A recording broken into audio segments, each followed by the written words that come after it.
knocked the same way I always had. 3 short taps, familiar and casual, the kind you do when the door you're knocking on feels like a second home. I expected my best friend to answer like always. But it wasn't him. It was her. She stood in the doorway, wrapped in nothing but a towel, skin still flushed and damp from a recent shower. Her hair clung to her shoulders in soft, wet waves, a few drops trailing down her collarbone. She froze when she saw me, just for a second. Then she smiled, casual, unbothered, as if this wasn't strange at all, and stepped aside like it was the most normal thing in the world. "He's not home yet," she said, her voice smooth, unfazed. "But come in if you want." I hesitated, not long, just a second too long. But it was enough to feel the shift. The static in the air. I nodded, stepping inside. The door clicked shut behind me. I'd been in that house 100 times. Or. I knew every creak in the floor, every faded family photo on the wall, every scent that clung to the air. It was familiar, safe. But this time something was off. The air felt heavier, warmer, charged. She didn't cover up. Didn't apologize. Just padded barefoot into the kitchen, moving with ease, grabbing a bottle of water like she wasn't barely dressed. Like I wasn't standing there trying not to look. I kept my gaze up, deliberately high, focused on the cabinets, the light fixtures, anything but her. But I was too careful. And she noticed. "You okay?" she asked, glancing back at me over her shoulder. "Yeah," I said too fast. "Just didn't expect you."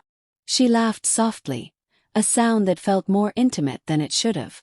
"Didn't think anyone was coming over."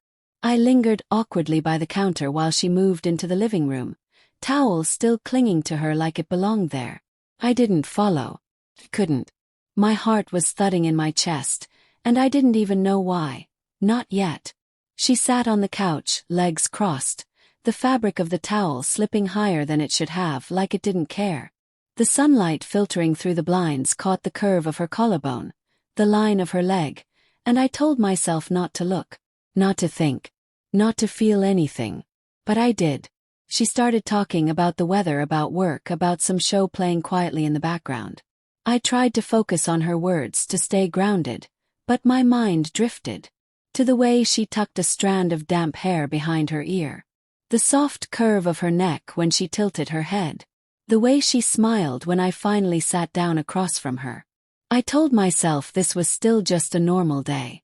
Just my best friend's mom. But when she shifted slightly, adjusting the towel, and it slipped, just a little, just enough to reveal more skin than I was meant to see, everything stopped. She caught it quickly, tucked it back without a word, but that split second felt like a lifetime. I looked away, face burning. Silence settled between us. Charged. "I'll just wait outside," I mumbled, standing too fast. "You sure?" she asked, voice calm, unbothered. If she noticed the way I flushed, the way I couldn't meet her eyes, she didn't let on. "Yeah," I lied. Outside, I sat on the porch, letting the cool air sting my skin. My heart was still racing. I told myself it was just a fluke. Just awkward timing. But deep down I knew better. Something had shifted in that room. Something I didn't have a name for yet, but I could feel it. And that was the beginning. I didn't mean to go back so often. Not at first. I told myself I had reasons. Dropping something off, checking if my friend was home. Innocent things. Harmless things. But I started choosing times when I knew he wouldn't be there. She always answered the door dressed now. Casual but put together. But there was still something different. A softness in her voice when she saw me.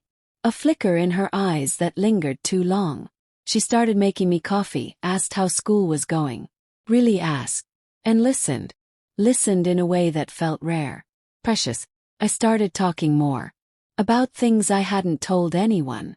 My dad, distant and preoccupied. The weight of trying to keep everything together. She never rushed me. Never interrupted. Just nodded, leaned forward slightly when I spoke, like every word mattered.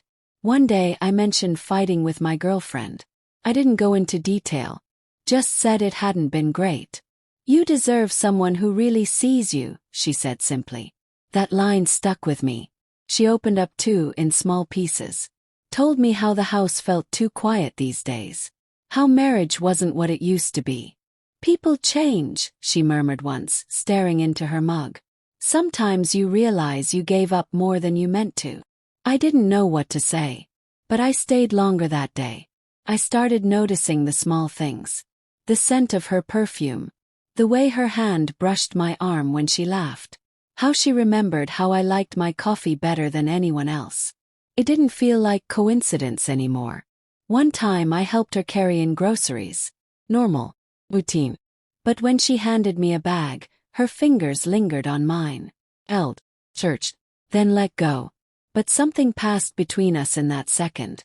Something neither of us named. She walked past me later, resting a hand lightly on my shoulder as she moved through the room. Simple touch. But it stayed with me, warm and dangerous. We didn't talk about it. But the silence said enough. And I started waiting for it. Started hoping. It built slowly, in glances and pauses and almosts. Until that night. I hadn't planned to go. I'd had a fight with my girlfriend. Ugly, loud, pointless. I just needed air. A place that didn't feel so suffocating. Somehow my feet brought me there. She opened the door without surprise. Barefoot, holding a glass of wine, wearing a loose sweater that hung off one shoulder. No questions. Just a quiet, knowing look. She poured me a glass without asking. We sat in silence, kitchen light casting soft shadows. She didn't push, didn't pry. Just sat with me. Like it was enough to be still. Eventually I talked. About feeling lost. About not knowing who I was anymore. She listened the way she always did. But this time something about it felt heavier. Closer. You give so much of yourself away, she said softly.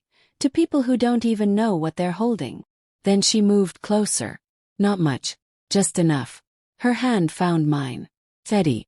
Her fingers laced. We sat like that, unmoving. Breathing quietly. I didn't want to let go. When she leaned in, eyes dropping to my lips, I didn't stop her. The kiss was slow. Heavy with things we hadn't said. My hands found her waist like they already knew the path. She pulled me closer and the world fell away. Everything after was a blur of warmth and need. Not reckless. Not rushed. Just real.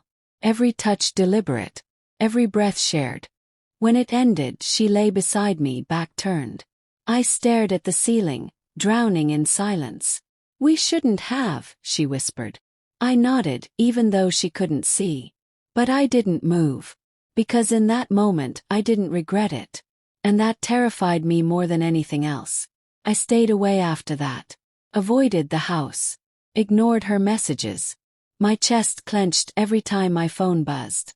I couldn't face him. Couldn't face myself. She messaged me once. Just one line.